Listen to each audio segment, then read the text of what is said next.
మొదటి తిమోతి 6:12 పౌలు మాట్లాడుతున్న మాట తిమోతితో, విశ్వాస సంబంధమైన మంచి పోరాటం పోరాడుము, నిత్య జీవమును చేపట్టుము, దాని పొందుటకు నీవు పిలువబడి అనేక సాక్షులు ఎదుట మంచి ఒప్పుకోలు ఒప్పుకొంటివి.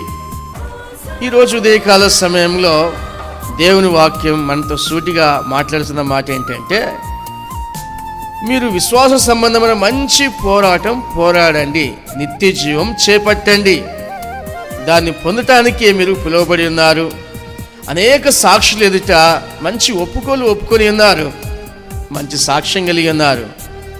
పౌలు ఇంకో మాట మాట్లాడుతున్నాడు. 2 తిమోతి 4:6-8 వాక్యాల వరకు మాట్లాడుతున్న మాట, నేను వెళ్ళిపోవచ్చున్నాను, నేను వెళ్ళిపోయే కాలం సమీపించి ఉన్నది, మంచి పోరాటం పోరాడి ఉన్నాను, నా పరుగు కడముట్టించి ఉన్నాను, విశ్వాసం కాపాడుకొని ఉన్నాను, ఇక మీదట నా కొరకు నీతి కిరీటం ఉంచబడి ఉన్నది.